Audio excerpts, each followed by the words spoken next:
He's dribbling, and I mean, he's straight up palming the ball every time he dribbles. And now I understand that the carry is a very important part of our game, but I mean the ones that you got the full hand under the basketball. Those are the ones I need to eliminate. And it doesn't happen as often as Twitter will make you think, but I just want to eliminate it completely because a carry is in the rule book.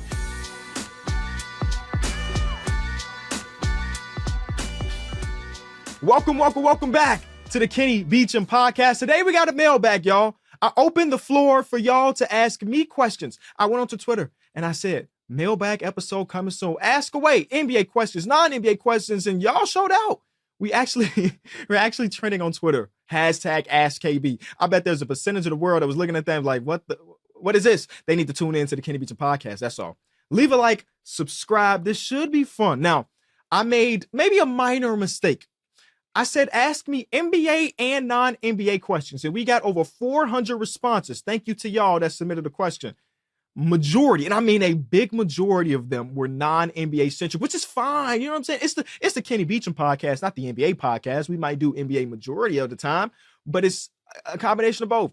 So maybe if you're one of the people that are here for strictly basketball content, this might not be one for you. We do got hoops in here. Do not get me wrong, but we do jump around from hoops to some anime. Oh, yeah, look, I already see 30% of my viewers just dropped off. We talk anime. Oh man. Anyway, I'm going to do what I got to do. And the reason I decided to do mailbag today is because I think we're at the part of the NBA season, or at least for me personally, where I am not learning anything anymore. The first months of the year, we're trying to figure out what teams look like, what's the cohesion rate on all of these organizations. And right now, I don't think I've learned anything new with a team, with a player in the last month or so. And that's not a bad thing. Like, I'm not saying that I'm not enjoying these games, because I really am, because every single day the standings are jumping, both conferences really, from seeds 4 through seed 6, or I'm sorry, yes, seed 6 in the Eastern Conference and everywhere out west. So we're still having great games that matter. But as far as looking at a team and watching the Sacramento Kings beat up on the Milwaukee Bucks the other night, I watched that entire game and I looked at my notes and I said, okay. You know what I'm saying? It was a fun and exciting game. De'Aaron Fox looked phenomenal. Domantas Sabonis looked phenomenal. We're going to talk about Sabonis a little bit later in this episode. But I didn't learn anything. And because the way I try to structure these episodes is mostly about what I've seen and what I've learned, I was kind of at a loss trying to figure out real ideas. So we asked y'all for them, basically. Because this is not a show where it's like it's watch and react. I mean, maybe a little bit, but that's not really what this is. So I don't want to just watch these games and say, hey, when Sabonis and Fox did this against the Bucks, this is what's successful, this is what's not successful. Because when we think about it, those two teams, when it matters the most, is probably not going to see each other. I open money that both of those teams don't make it to the finals, but definitely one of those teams is not making it. And I'm not going to say which one I'm thinking. All I can ask for you in today's episode is leave a like, subscribe, and if you're still here, be open-minded with some of these questions. Are we ready? All right, let's get into it.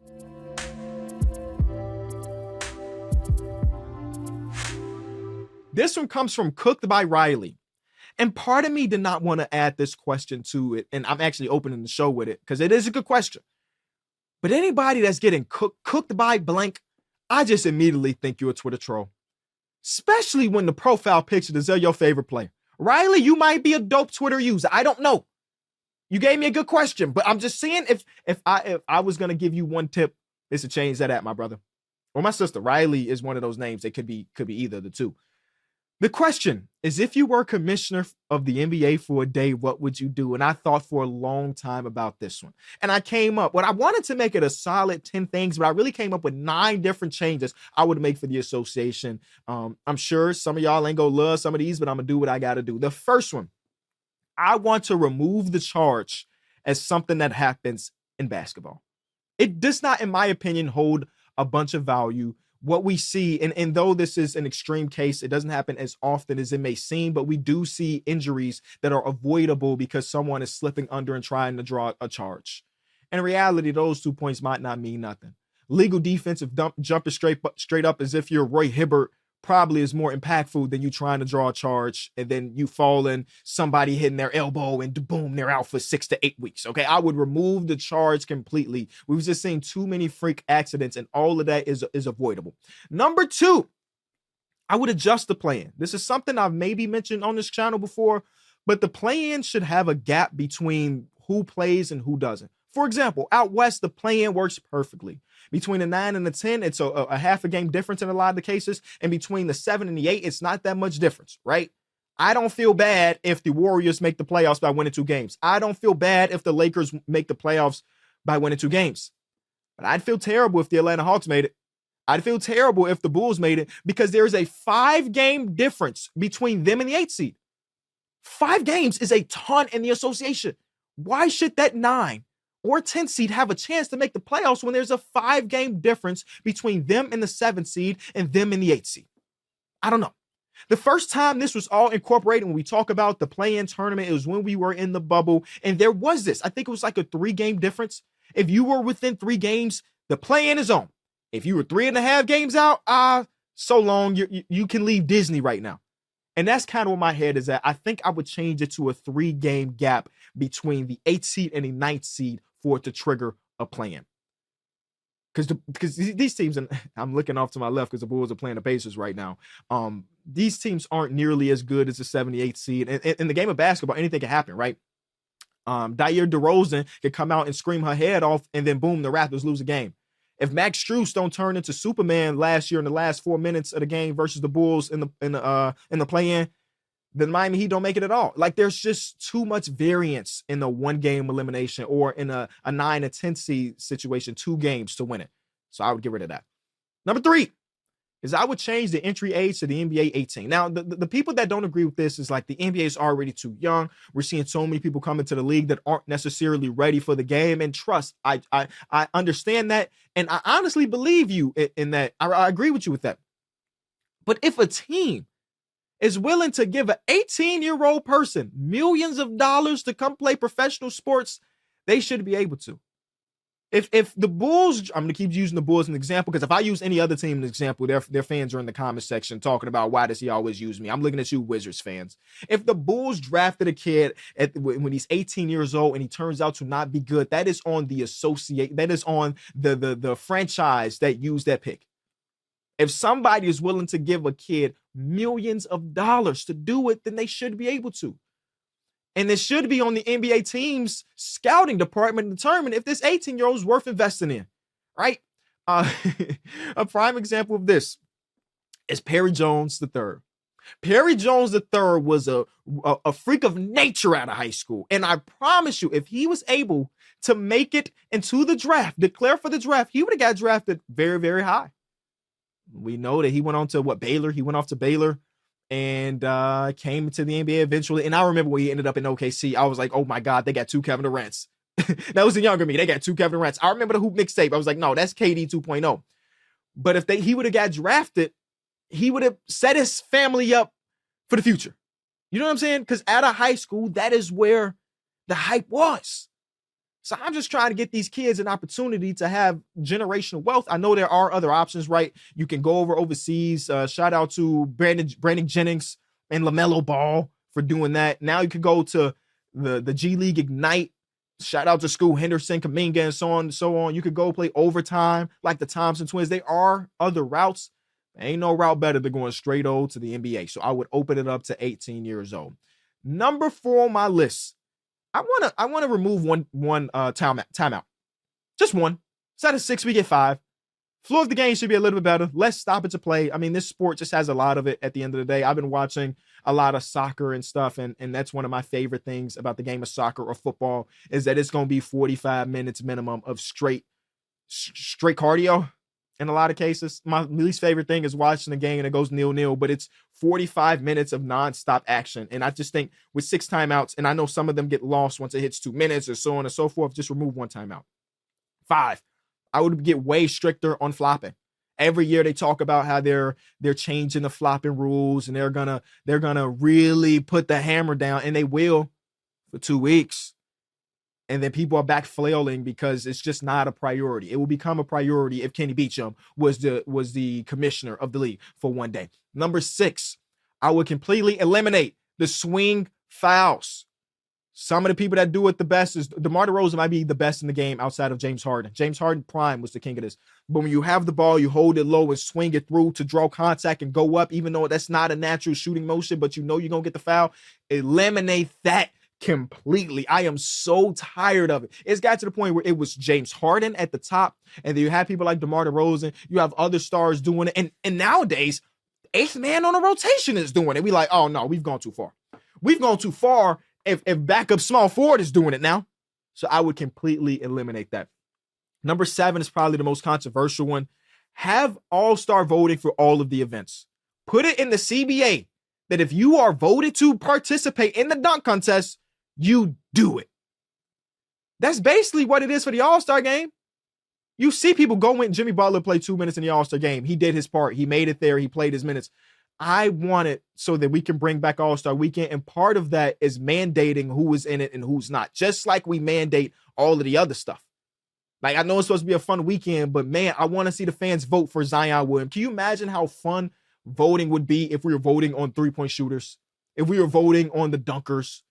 Skills challenge, rookie, sophomores, I couldn't care less about that stuff. But like the real tentpole events, voting for. Number 8, enforce the excessive carries. There was a clip.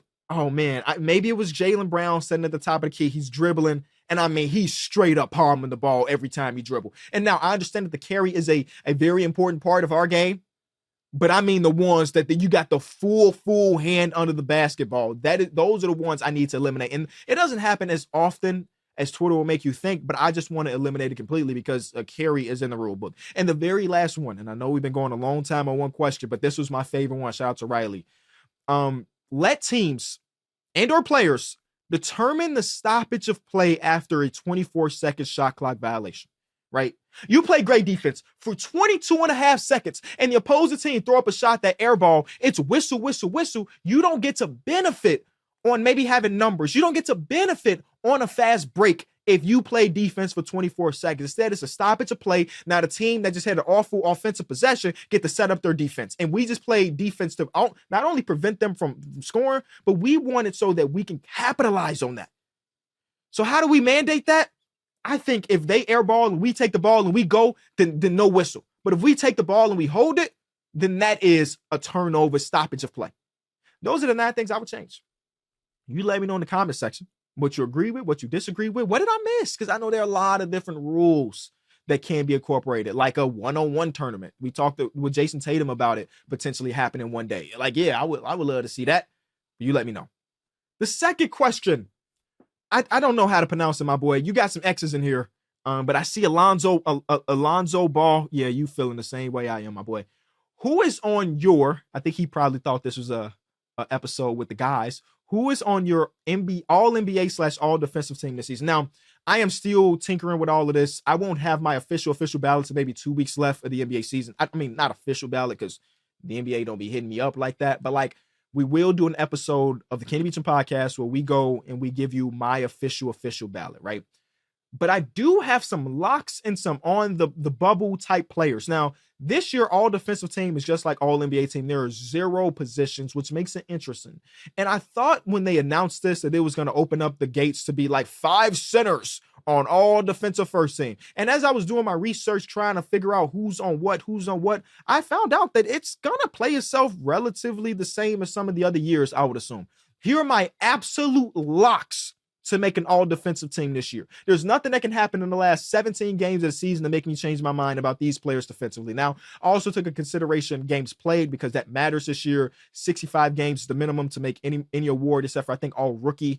And I think Rookie of the Year doesn't have that, but all the other ones that do. So if I'm missing a name and you're like, oh my God, he's missing that, it's probably because they won't hit the 65 game threshold. Okay. Absolute lock, Alex Caruso. Don't need to talk about it. We did the Kenny Beecham All-Stars. The Kenny for Real All-Stars, sorry. The second guy, we have Derek White. Don't need to talk about it. Same thing as Alex Caruso. We talked about him about a couple weeks ago.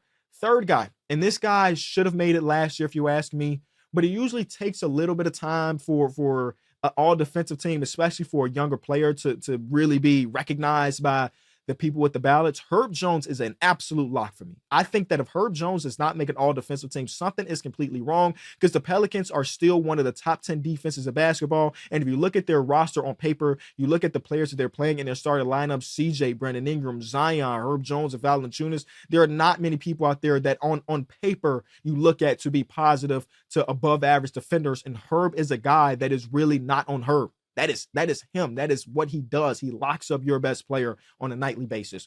Rudy Gobert, lock. He's a DPOY. Wemby, he's a lock for me.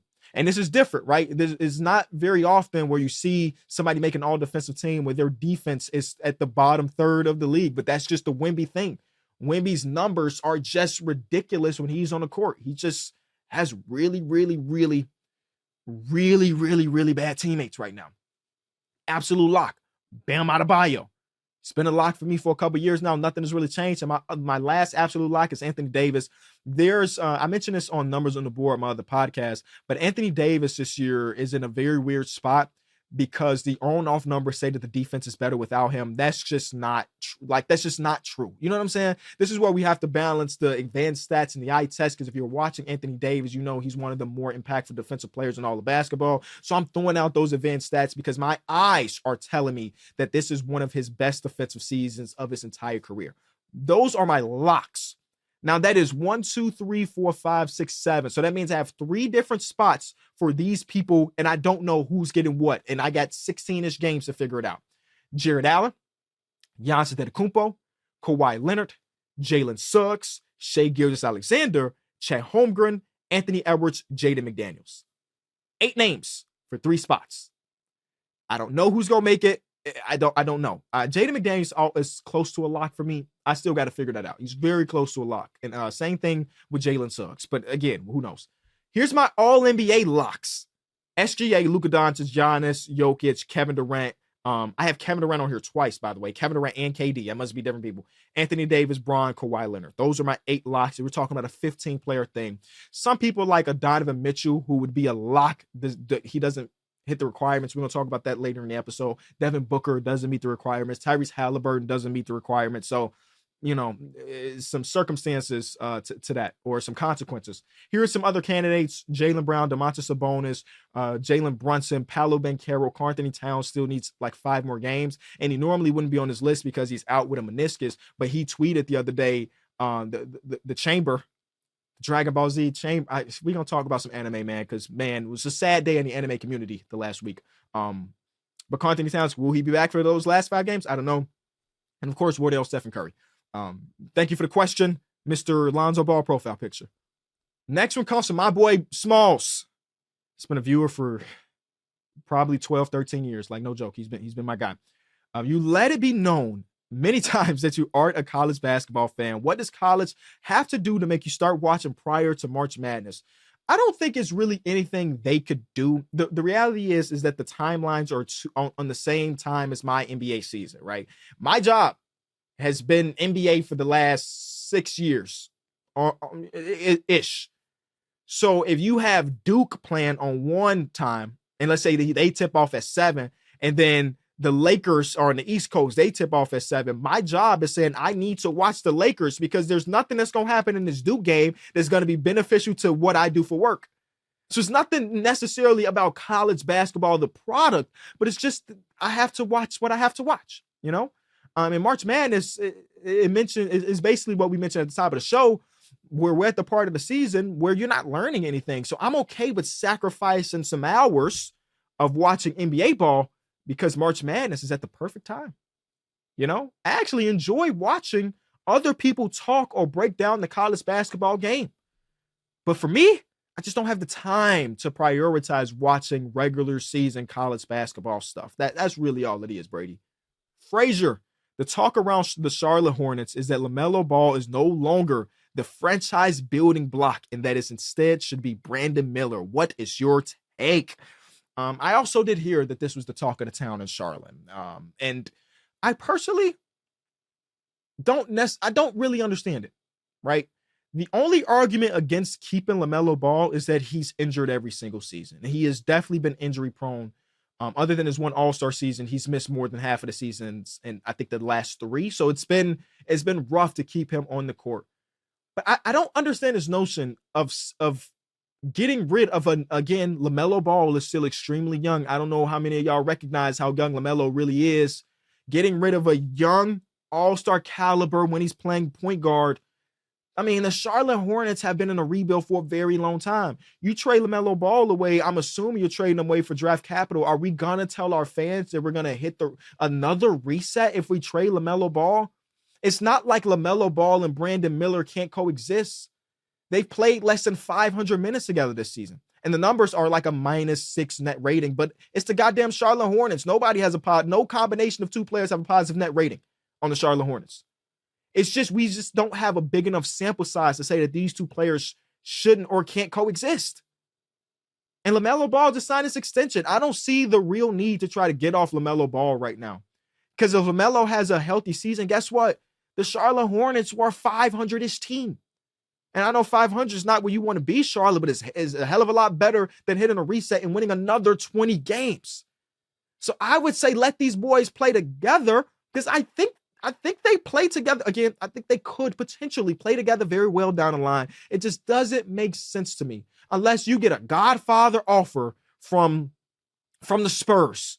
Who else could potentially? You get a Godfather offer from the Orlando Magic, just a team that desperately needs a point guard. I don't see a reason to trade Lamelo Ball. It would just be doing something to do it. Now, they have new management. They're probably going to have a new coach coming in. And traditionally, when you have new management, you kind of clean house of what the previous regime has done.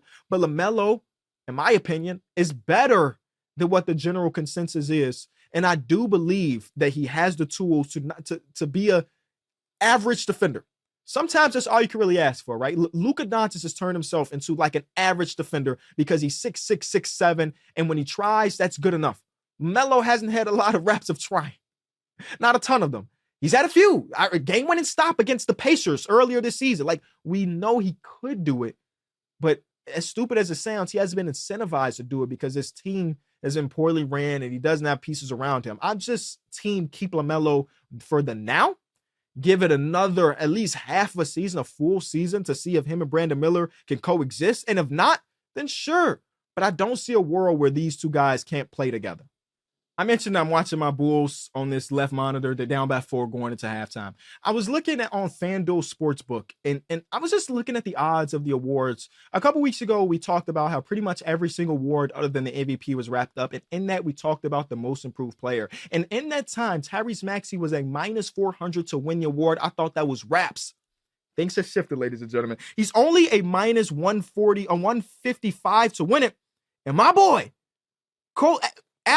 Jacoby White is second at a +115. There's a real world where Kobe can sneak up and take the most improved player award.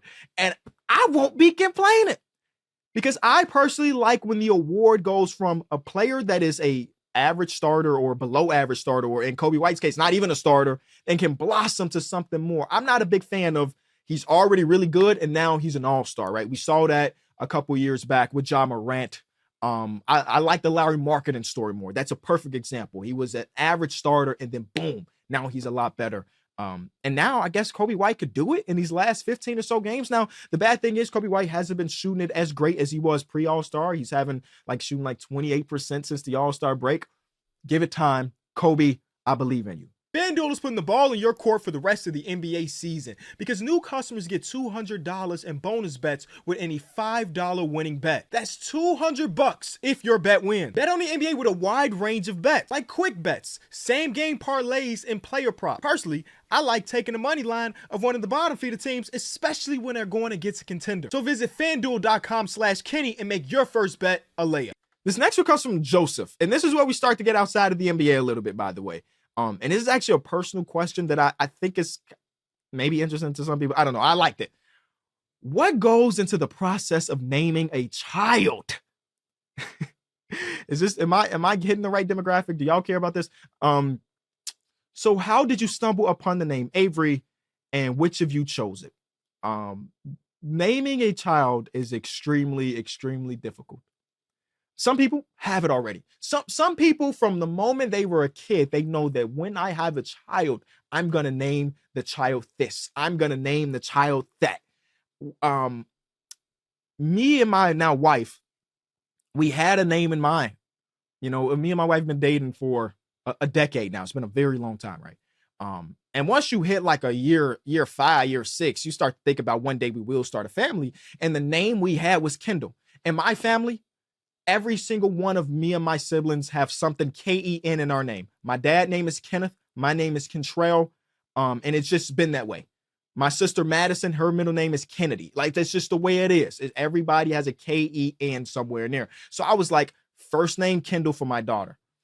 And then the name Avery came up. And there's a video on my YouTube channel, my gaming YouTube channel. You can check. It's titled like, I let my girlfriend draft my team. And in that, she's drafting my team and she comes across the name Avery Bradley. And she says, "Ooh, I like that name." Little did we know, in 5 years, we would be naming our daughter, or I guess 4 years, we'd be naming our daughter Avery. That was like the first nugget. We didn't think anything of it. We used to live in this place, and there was a park down the street named Avery Park. We lived there for 3 years. For 2 years, I had never noticed the name of that park. For 2 straight years. We got pregnant, and I'm driving past the park every day, and now I'm noticing that this park name is Avery. I'm like, oh, I like that name. I like that name. And then the last thing, and if you ask her, this is the first thing she gonna say. She is a Grey's Anatomy fan. And I guess there's a character named Jackson Avery on there. So she will tell you that she named our daughter after a Grey's Anatomy character. That's not the truth. It's a coincidence. We both ended up seeing Avery a bunch. It's just one of those things where, like, you know how people get fixated on numbers sometimes? I had this in my life. The number 13 is very important to me. And I felt like I was seeing the number 13 a lot. But the reality is you're not seeing it a lot. It's just a number that you care about, so you become cognizant of when it comes up. And I feel like that's what Avery was, because we started to like the name Avery, and then we would turn on the TV and an actor's name was something Avery or Avery something. Fresh Prince of Bel-Air, Uncle Phil. I don't remember if this is very disrespectful, and I apologize. I don't remember if his first name or his last name. It's Avery. Watch a Fresh Prince and it pops up. I'm like, really? It's everywhere. That's our daughter's name now. So, yeah. So the story is, maybe it was Avery Bradley. Maybe it was Jackson Avery. I don't know. Vontae says, what was your favorite moment of the season up to now? He did change it and said favorite moments. So I give you a few. Here are my favorite moments of the season so far. My number one moment of the year so far is the Celtics versus Pacers in-season tournament game. That was oh my God. That was the best regular season energy you're probably going to get in the NBA. You know, we get that energy come postseason, right? But as far as regular season go, the crowd was jumping. It was a close game. It came down to the last couple shots, and we're trying to figure out if the in-season tournament is real. Is it something we should care about? And then that happened. Adam Silver was having so much fun. We came up with the in-season tournament, and this is the game we get in the winner go home game. Perfect. In-season tournament is here to stay for the foreseeable future because of this energy. And also was a hey, I'm here moment for my boy Tyrese Halliburton, which is pretty dope. My second moment, we've had 2 70-point games this season. The Luka one was more memorable for me because I watched that entire game. Well, I'm sorry, I got in that game in the end of the first quarter, and I watched it from there on, and then of course went back to watch that first quarter, and just to see him meticulously pick apart the Atlanta Hawks over and over with a shot, with a pass, with a so on and so forth. And again, Joel Embiid 70 is amazing too, but that one was a little bit higher for me as far as my viewing experience. The next one was when OKC played against the Warriors and Chet Holmgren hit that shot in the corner to send it to overtime. And then overtime came around and Shai Gilgeous-Alexander put on his backpack and scored like almost all of the points. The reason that was so impactful, we were having Friendsgiving here in my house, and we got a notification that the game was close with a couple minutes to go, and we all tuned in. And this is me and the guys. And we all love basketball. So instead of us playing spades, we dropped the spades game. We went to the TV to watch a game tying shot to send it to OT and then watch Shai be Shai. And that was amazing. And the last one I have is Ja's first game back. I'm so sad that we only basically got 5 games of Ja Morant this season, but that first game back was like a movie. It really was. Down by so and so points. Ja Morant put on the backpack, hit the game winning shot. He's looking at the crowd and saying, "I'm back." It's perfect. Those are my top moments. It was hard for me not to put a Kobe White moment in, but I decided not to. So Kenny, those were all great moments. The one that was probably most painful for me, but do you think Jokic's game winner against the Warriors was the best shot of his career, the best moment of his career regular season? Regular season wise, for sure. The shot wasn't what made it so great. It was the reaction to the shot, because we don't get to see Big Yo care like that. I mean, he celebrated then more than when the final buzzer happened after the finals. And what was that? A little bit less than half court heave that went in right there. Yep, Like, off glass. that is a great moment. And I'm glad you brought it up. I'm mad that I didn't put that there, but that was a beautiful, beautiful moment. The next one comes from Aiden. Just started golfing. Only reason I'm laughing is this is the only thing I think about nowadays. 24/7 is golf. I just started golfing about 6 months ago, and I've been hitting my irons well, but I'm struggling with just about everything else. I know you have started golfing. What is your strengths and what are your weaknesses as a beginner? Now, for the people at home, I started golfing maybe 3 weeks ago. Almost 3 weeks ago to the day, actually, because today was supposed to be my third session with my coach. I am with you, Aiden. I am as good as you can be with your irons 3 weeks in. Obviously, I'm not Tiger, I'm not Rory, I'm not Spieth, but my iron game is significantly better than everything else. My biggest weakness is hitting the driver off the tee. I just can't. I'm just struggling. I actually went to the range today, and I had a decent session, but still nothing nearly as good as I want it to be. In due time, part of it is me being small stature and not having a bunch of upper body strength or core strength, and I'm working on that every single day. But I also slice a ton. I slice a ton with my driver, and I'm working on making my swing a lot more fluid to see the ball go straight. I think today I hit it. My best swing off the tee was 200. And I think it deviated to the right about 17 degrees, which was decent for me. Like I take that, but then the very next swing was awful. So I just need to find some type of consistency there. Putting obviously is really tough. No matter what level you're at, putting is going to be tough. And at this point in time, I'm doing something golf related every single day.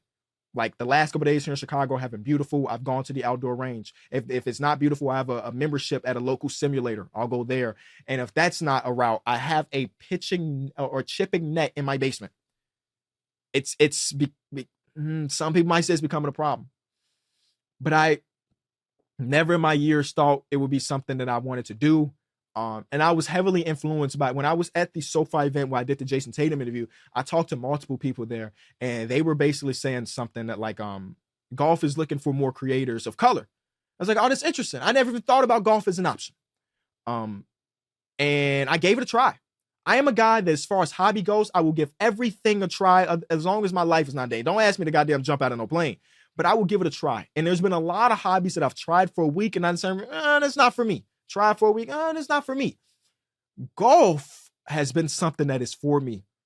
And my competitive nature wants me to be leagues ahead of my friend group. And I think that's why I'm working every single day. I want to pull up to a course, and I have not played a real course yet, just a bunch of virtual courses and then hitting the driving range. I want, once we go to a course collectively as a friend group in like a couple weeks or a month or so, I want to stand out. Those other guys ain't putting the hours I'm putting in. I played a course earlier today, again, virtual course earlier today. And I didn't get to play the full 9 because I had to come back to work. I mean, I do still work, believe it or not. I know I talk about golf a lot at this point. In my 7 holes that I played, I shot 44, and that's plus 15. Which for me, started 3 weeks ago, I felt really good about this. I got a couple bogeys in here. Like I got a couple anyway. Keep up with it, Aiden. Maybe we'll see each other at the win when we play against each other, baby, because I'm trying to get to Steph Curry's golf tournament in 5 years or something. I'm just saying, I'm working. The next one comes from the house that Kami built. Which teams have the brightest, middest, and bleakest futures in the NBA? The brightest future was the easiest question I could answer. It is the OKC Thunder.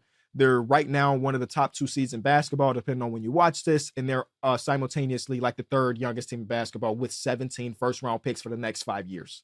The brightest future by far. If Sam Presti wants to buy, he can. If he wants to just stand pat, he could, because that's how much talent he has on his roster. And I think that they're good enough to make some noise this year, and then they'll only get better and better and better. At least that's where the mindset is at. The mid is future. Now, I want people to recognize what mid is, right? Mid, people be using it wrong. You know what I'm saying? Mid is literally middle of the pack. At least that's the way I always interpret it. You know, bleakest is like where my Bulls is my answer for the bleakest. You know, the Bulls aren't mid. They're worse than mid as far as futures goes. You know what I'm saying? Like they're mid. Like I think they're 2 games under 500. That's somewhat mid. It's about average. But we talk about the future. You talk about what their front office has done over the last couple seasons. That's mid. The Nets also have a very bleak future. But I'm thinking about mid. And the only reason I'm saying this because I don't know where the mindset of Masai Ujiri is at. It might be the Toronto Raptors. You make some trades to get players versus draft capital, which is interesting. It seems like they're always trying to stay somewhat competitive. And maybe he's trying to replicate the thing that he did a few years back. We're competitive. We're going to make the playoffs every year. And then the time will come for us to make the splash, and we will. I'm going to say they have one of the midest futures where I think that they are a team that's probably teetering around 500 for the next couple seasons, or hell, worse for the next couple seasons until something really, really clicks. Few more left. This one comes from Jordan Johnson. Kenny, if you had to build a basketball team of One Piece characters, give us your starting 5 and why. Jordan, I've seen you comment down below a few different times of the tweets and stuff. I want to say I appreciate you because you had a way to bridge some of my special interests. One Piece and basketball. I have basketball tattoos. I have One Piece tattoos, baby. These 2 things are very important to me. You ready? And I thought, out of all of the questions, question number 1, I thought about for a long time if I was commissioner. I thought about this one almost equally as long, Jordan. And I'm sad that I feel like my roster ain't too crazy, but here it is. I'm going to start off with a random character in the show named Foxy. Foxy has the devil fruit that can slow down anybody that he wants to for 30 seconds. And I'm thinking about for the basketball thing, hell, he do that boom, boom, boom for 5 people with 24-second shot clock. We can just run around and score basket after basket after basket because everybody else on your opposing team is moving in slow-mo. He's almost too powerful to be on the team based on his ability. That's not maybe as powerful in the One Piece world, but in the basketball terms, that is OP. My shooting guard is gonna be Luffy. I need a captain. I mean, Space Jam showed us that anybody, if you can stretch your arm, you can score from anywhere. And Luffy can be dunking from the other basket if he really wants to. And he's the king of the pirates. We need a captain on the team. My small forward is Robin. Robin's ability to just use her hands or grow hands. I don't really know how it works. And I don't know that I'm not, I guess, that deep into One Piece where I know the name of the moves like some people do. But the idea of her being able to use multiple hands and grow hands and make hands come out of anywhere, like that is 2-way ability at its finest. We talking about OG Anunoby level stopper. And then also could score on the other side because she could just make her hands appear anywhere. Oh, above the basket. Oh, Foxy slow everybody down. Luffy throws the pass or just hands it to Robin 1 foot away from the basket. She just drop it in. She just has a hand on the top of the rim and she just getting the ball. She's dropping it in over and over and over. And then again, also an amazing defender. The next one is Blue No. Blue No was one of the early arcs. And his ability was, his devil fruit ability was to open doors anywhere he wanted. And I'm looking at him as strictly as offensive threat. Strictly open up a door right under the basket, layup. Open up a door right under the basket, layup. Open up a door for one of his teammates, layup. Like, come on, how are you stopping our team? And then my center is Kuma. Because he has the ability to repel anything that's thrown at him. I am sitting him at the basket like he's Rudy Gobert. And anytime you take a shot, repel, repel, repel. And you saw how he defended the sunset, right? You see how he defended the ship, right? I said Sunset Sunny, right? That's my starting 5. Here's some people that I also consider. Usopp, Sniper King, 3-point shooter. He'll be the Steph Curry of the league. But I don't trust him defensively. Everybody else I feel pretty good about their defensive abilities. Usopp don't have that. Pika as a backup center. The man was literally like 500 feet tall. Just sit him under the basket. He'll make it work. And then last one, and bear with me. I don't watch One Piece. I read One Piece. So some of these names I've never heard them being said. So Kazara, fastest speed of light. He's De'Aaron Fox. And I think he's a brother. I think. I could be wrong. He's got darker skin and curly hair. I think he's a brother. So he already, you know what I'm saying? He's got some advantages being fast as the speed of light if necessary. I also thought about some other people. I wanted to get my boy Brook on the roster, but like he's made of bones. What the hell is he gonna do on the basketball team other than sing for us? I guess. You know, it's a lot of people that you could put here, but I needed Luffy and I needed Foxy. Those are my two captains. They're just unmesswittable. Next one comes from Matt. Which audience would you wish to expand to in the future? This is actually a conversation I had with my dad the other day. Every once in a while, me and my dad just chat on the phone for hours or an hour or so. And we were talking about my career and what the next step of it is. And right now I am widely known as one of the basketball guys, right? There's a famous screenshot of the Stephen A. Smith show that the bottom third, the card says Kenny knows ball. One of my favorite pictures to bring up just randomly. And I'm okay with being a basketball guy, right? I spend so much time. This is a sport that I love more than any other sport. But my dad was like, hey, if you want to be one of one, which again is one of my goals, you can't just be the basketball guy. You have to be able to do football if necessary. You got to be able to do basically that. I mean, those are the two major sports when it comes to sports media. I do a little bit of baseball, you know, here and there. But I have to be more comfortable with doing sports outside of ball. And I think that's the next thing. I don't know how or when that will happen. Maybe right now is the perfect time because we're in NFL free agency. It's time to learn the NFL. I mean, I know football. I know the game of football. I'm not completely oblivious. And I know a decent amount of players and stuff like that. But as far as I've never felt comfortable enough to express opinions about the sport because I feel like I'm still a novice. There's still so much I don't know. I feel the same way about a sport that I've been getting into since the World Cup. I could talk soccer on a casual level, but if as far as like creating content or feeling comfortable talking to people that are really in the know, I'm not there just yet. And I think the next audience I want to obtain is somewhere in the realm of football. I've done a damn good job of building a community of basketball lovers, but football is like 10 times bigger than basketball on a national level. And if I want to really be number one, I think my dad is right. And I need to go out there and grasp the football market one way or another. At least stick my toe in. That's all. And the last question I have from the audience, again, thank you to everybody that submitted a question, is from Tony Chopper Jr., another One Piece fan. Thoughts on the amount of players ineligible for awards with the new minimum in place? I love the 65 game rule. I think it's fair. I genuinely think it's fair to ask NBA players to play 80+% of the NBA season. Not 90%, not 95%. The only one that really hurts is the Donovan Mitchell one because Donovan, I said this before, but you cannot tell the story of the 2023-2024 season without mentioning the name Donovan Mitchell. And some of that might get lost to history because people look at Basketball Reference, they look at all NBA teams, they look at this, they look at that, right? And Donovan Mitchell not being on there does suck. But all the other ones, I don't feel too terrible about. Some of them are bad breaks. And I guess a part of the rule book, so you can appeal some of it. If you end up with 63, then you can appeal and say, hey, these 2 games I missed because of this. These 2 games I missed because of this. So I am still a big fan of this rule, at least into the foreseeable future once we get more data, because some people were asking about the injuries.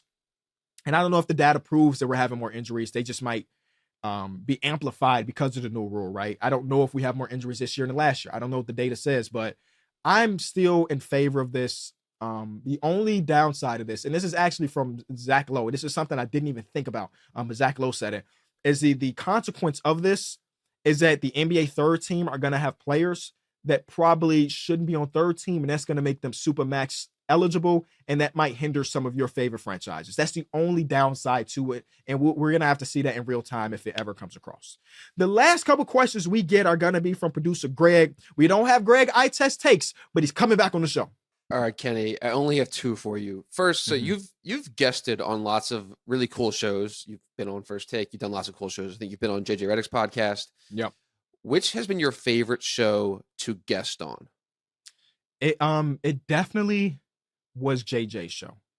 And I think part of that was it was relatively early in like my social media come up. And I still don't know the story of how they found him and Tommy found my content or this and that. It was also fairly early in their content creation journey. And one thing you're going to notice about some of my appearances, it will be like that. Stephen A. Smith show has only been going for a couple weeks. He's looking for some new talent to come on. Then I make an appearance. JJ Redick show's only been going on for a few months. Need some new talent. Let's go on.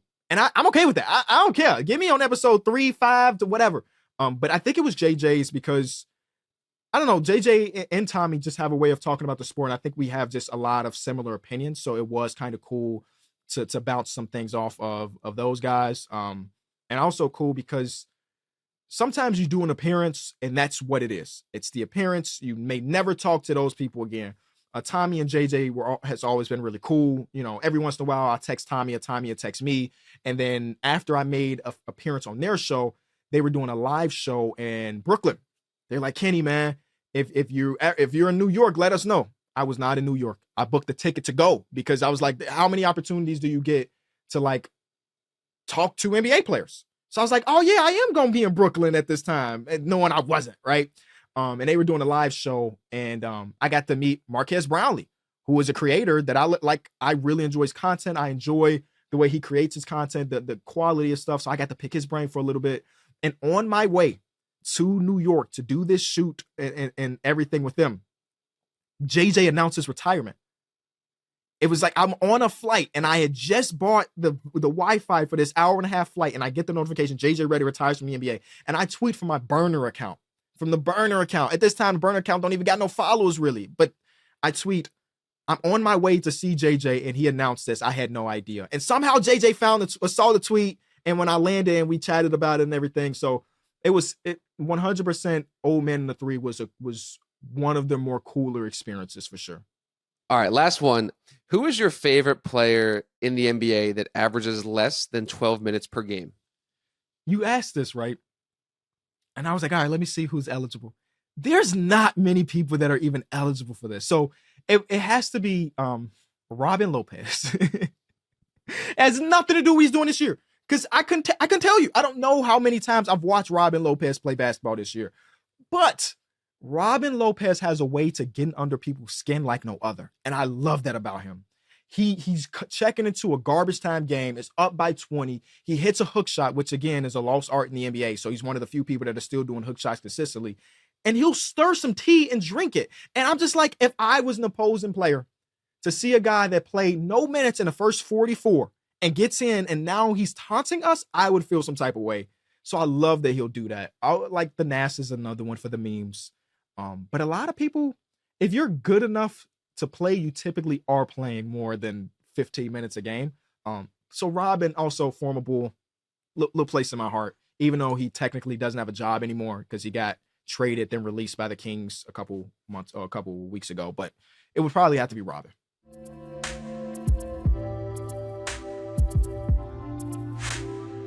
I want to say I appreciate everybody that submitted a question, NBA or non-NBA related. Mailbags are so super cool. So it feels like I'm really just, I know every episode, I guess I'm chatting with y'all, but to a deeper level because these are the things that you asked for me to talk about. You know what I'm saying? Leave a like, subscribe, go to Apple, Spotify, leave 5 stars if you're able, and I'll see y'all in a couple days.